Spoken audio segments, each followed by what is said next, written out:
नमस्कार. Radio MPSC गुरुमध्ये मी RJ Prajakta सगळ्यांचे स्वागत करते. मित्रांनो, आजच्या दिवसाची सुरुवात करूया एका प्रेरणादायी विचाराने. ज्याचा वर्तमान काळ प्रयत्नवादी आहे त्याचा भविष्यकाळ नक्कीच उज्ज्वल आहे. मित्रांनो, आज आहे 21 ऑक्टोबर. जाणून घेऊया आजच्या दिवसाचे विशेष. 21 ऑक्टोबर 1992 रोजी 11व्या ताश्कंद आंतरराष्ट्रीय चित्रपट महोत्सवात अभिनेत्री अपर्णा सेन यांना महापृथ्वी या बंगाली चित्रपटातील भूमिकेबद्दल सर्वोत्कृष्ट अभिनेत्रीचा पुरस्कार मिळाला होता. 21 ऑक्टोबर 1989 रोजी जनरल अरुण कुमार वैद्य यांचे मारेकरी सुखदेव सिंह आणि हरविंदर सिंग यांना फाशीची शिक्षा सुनावण्यात आली. 2 महावीर चक्रे, 1 परम विशिष्ट सेवा पदक, 1 अतिविशिष्ट सेवा पदक अशी बहुमानाची पदके मिळवणारे एकमेव मराठी लष्करी अधिकारी म्हणजे जनरल अरुण कुमार वैद्य. 1 ऑगस्ट 1983 ते 31 जानेवारी 1986 पर्यंत ते जनरल या हुद्द्यावर भारतीय लष्कर प्रमुख म्हणजेच चीफ ऑफ आर्मी स्टाफ होते. त्यांचे वडील अलिबागचे कलेक्टर म्हणून कार्यरत असल्यामुळे त्यांचे प्राथमिक शिक्षण इंडस्ट्रीज हायस्कूल अलिबाग येथे व कॉलेज शिक्षण एल्फिन्स्टन कॉलेजमध्ये झाले. त्याचप्रमाणे 4 वर्षे पुण्यात रमणबागेतही त्यांचे शिक्षण झाले. शिक्षण चालू असताना मिलिटरीत जाण्याची त्यांना विलक्षण ओढ होती. 1944 साली त्यांनी इमर्जन्सी कमिशन मिळवले व 30 जानेवारी 1945ला त्यांना कायम कमिशन मिळाले. त्यांना रॉयल डेक्कन हॉर्स रेजिमेंटमध्ये कमिशन मिळाले. इसवी सन 1965चा खेमकरणचा पाकिस्तानबरोबरचा लढा मोठा अविस्मरणीय झाला. पाकिस्तानची पहिली सशस्त्र पलटण आत घुसली होती. त्या सैन्याला घोड्याच्या नालाच्या आकाराची व्यूहरचना करून 36 तास रणकंदन करून पाकिस्तानचे M47 व M48 हे प्रचंड पॅटर्न रणगाडे त्यांनी खिळखिळे करून टाकले. ते सुद्धा डेक्कन हॉर्स जवळील जुन्या शेरमन रणगाड्याच्या सहाय्याने. खेमकरण विभागात पाकिस्तानचे 36 रणगाडे उडवले. 6 सप्टेंबर 1965 रोजी अतुल शौर्याबद्दल त्यांना महावीर चक्र मिळाले. त्यांची बदली ईस्टर्न कमांडमध्ये त्रिपुरा आसाममध्ये नागा टोळीवाल्यांच्या बंदोबस्त करण्याकरिता झाली होती. तिथे योजना चातुर्य दाखवून त्यांनी नागांचा तथाकथित जनरल मोबू अंगामी व इतर सशस्त्र नागांना पकडले. 1971 साली 16व्या सशस्त्र पलटणीचे प्रमुख म्हणून वसंतार नदीवर पाकिस्तानचे सैन्याशी अतुल लढाई दिली. 1 ऑगस्ट 1983 रोजी भारताचे सरसेनानी म्हणून त्यांनी सूत्रे हातात घेतली. जनरल म्हणून त्यांची एक विशिष्ट कामगिरी वाखाणण्यासारखी आहे. 20,000 फुटांवर सियाचेन प्रदेशात लढाईस तयार करण्यात आलेली हिंदी सेना व रशियन बनावटीची T-72 बरोबरीचा अर्जुन रणगाडा त्यांनी तयार केला. तत्कालीन पंतप्रधान श्रीमती इंदिरा गांधी यांच्या आदेशाप्रमाणे त्यांनी अमृतसरच्या सुवर्ण मंदिरात सैन्य घुसवून ऑपरेशन ब्लू स्टार यशस्वी केले. त्याचे सूत्र जनरल अरुण कुमार वैद्य यांनी आखून दिले होते. पुण्यात कोरेगाव पार्कमध्ये त्यांनी आरोही हा बंगला बांधला आणि आपल्या पत्नी मुलींसह ते पुण्यास राहण्यात आले. पोस्टाची तिकिटे जमवण्याचा त्यांना छंद होता. सुमारे 10,000 तिकिटांचा संग्रह त्यांच्यापाशी होता. घोड्यावरची रोजची रपेट, वाचन, संगीत हे त्यांचे आवडते कार्यक्रम. पुण्यात स्थायिक झाल्यानंतर आपल्या पत्नी मुलीसमवेत त्यांचे आनंदी आयुष्य चालू होते.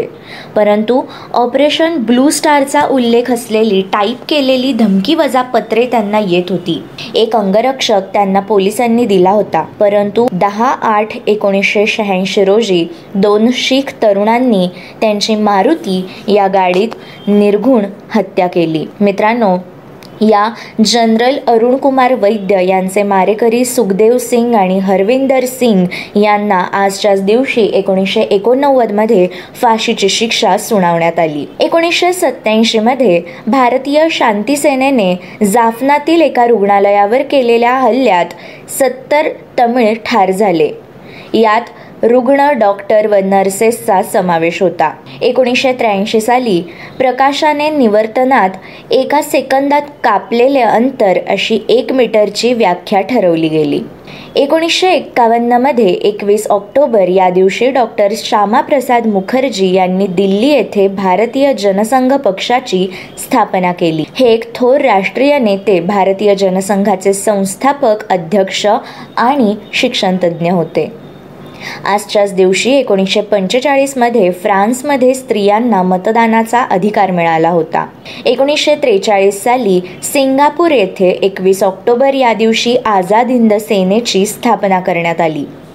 आझाद हिंद सेना म्हणजेच आझाद हिंद फौज ही भारतीय पारतंत्र्याच्या काळात ब्रिटिशांशी लढण्यासाठी निर्माण केलेली भारताची सेना होती. तिचे नेतृत्व सुभाषचंद्र बोस यांनी दुसऱ्या महायुद्धाच्या काळात केले होते. रासबिहारी बोस यांनी आझाद हिंद सेनेची स्थापना केली होती.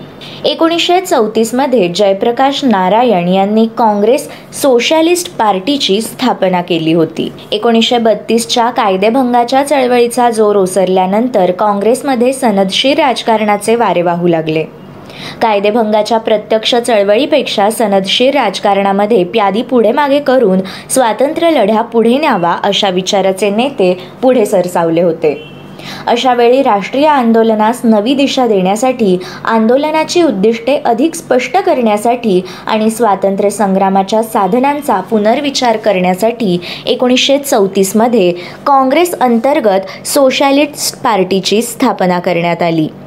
जयप्रकाश नारायण उर्फ लोकनायक, डॉक्टर राम मनोहर लोहिया, अच्युतराव पटवर्धन हे समाजवादी काँग्रेसचे संस्थापक सदस्य होते.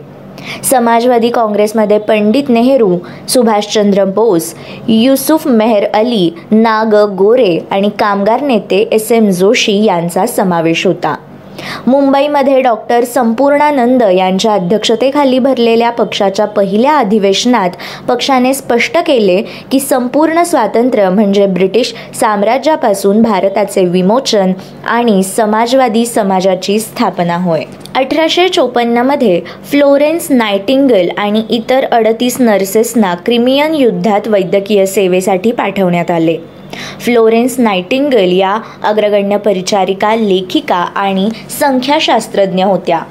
इसवी सन 1853 साली झालेल्या क्रिमियन युद्धादरम्यान जखमी सैनिकांची शुश्रूषा केल्याबद्दल त्यांना प्रसिद्धी मिळाली. त्यांना the lady with the lamp असे देखील म्हणत. अतिशय सुखवस्तू घराण्यात जन्म होऊनही परमेश्वराने आपल्याला भूतदयेसाठी आणि मानवतेची सेवा करण्यासाठीच जन्माला घातले आहे अशा भावनेने त्या प्रेरित झाल्या होत्या.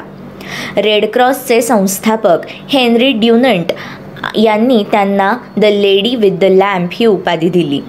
त्यांच्या हातातील कौशल्य व वैज्ञानिक दृष्टिकोनातून रुग्णसेवा केल्यामुळेच परिचार्य शास्त्राला नवीन दिशा प्राप्त झाली. त्यांच्या सन्मानाप्रित्यर्थ 12 मे हा त्यांचा जन्मदिवस जगभरामध्ये जागतिक परिचारिका दिन म्हणून साजरा केला जातो.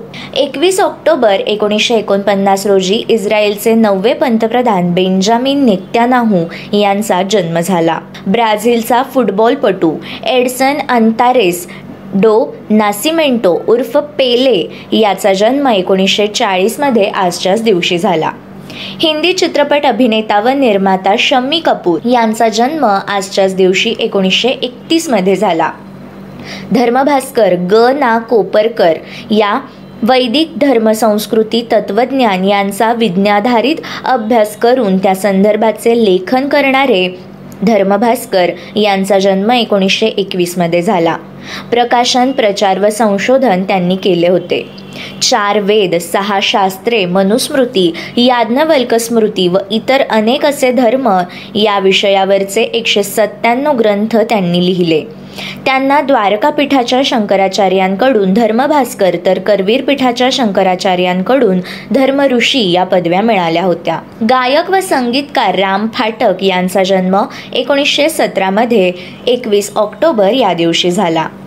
स्वीडिश संशोधक आणि नोबेल पुरस्कारांचे प्रणेते यांचा जन्म 1833 मध्ये 21 ऑक्टोबर या दिवशी स्टॉकहोम येथे झाला. नोबेलचे वडील औषधांचे उद्योजक होते व आल्फ्रेड नोबेल यांनी स्वतः शालेय खाजगी शिक्षण शिक्षकांकडून घेतले होते. यांत्रिकी अभियांत्रिकीचे शिक्षण घेतले असले तरी आल्फ्रेडला रासायनिक संशोधनात रस होता.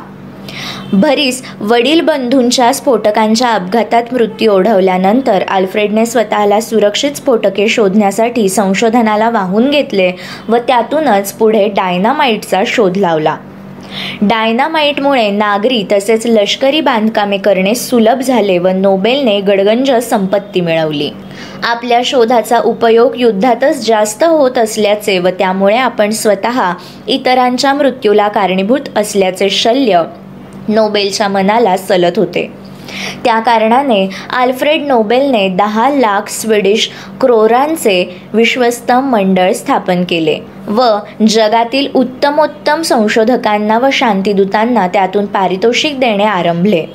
हे पारितोषिक म्हणजेच नोबेल पारितोषिक होय. इसवी सन 1958 साली 102 अणुक्रमांकाचे मूलद्रव्य प्रयोगशाळेत कृत्रिमरित्या बनवण्यात आले तेव्हा त्याला नोबेल यांच्या स्मरणार्थ नोबेलियम असे नाव देण्यात आले. 2012 मध्ये चित्रपट दिग्दर्शक, पटकथा लेखक आणि निर्माते यश चोप्रा यांचे निधन झाले. लिंडा गुडमन या अमेरिकन ज्योतिषी व लेखिका यांचे निधन 1995 मध्ये झाले. दत्तात्रय रामचंद्र बेंद्रे या ज्ञानपीठ पारितोषिक विजेते कन्नड कवी यांचे निधन 1981 मध्ये 21 ऑक्टोबर या दिवशी झाले. तमिळ कवी व संगीतकार मुथुस्वामी दीक्षितार यांचे निधन 1835 मध्ये झाले तर फ्रान्सचा राजा चार्ल्स 6वा याचे निधन 1422 मध्ये 21 ऑक्टोबर या दिवशी झाले. मित्रांनो, हे होते आजचे दिनविशेष. अशाच रोजच्या माहितीपूर्ण दिनविशेषांसाठी stay tune to radio MPSC Guru. आमच्या या कार्यक्रमाचा फीडबॅक देण्यासाठी तुम्ही आम्हाला व्हॉट्सॲपवर मेसेज करू शकता. त्यासाठी आमचा व्हॉट्सॲप नंबर आहे 8698869880 अर्थात 8698869880. अशाच अधिक माहितीपूर्ण आणि अभ्यासपूर्ण सत्रांसाठी ऐकत रहा radio MPSC Guru, spreading the knowledge, powered by spectrum academy.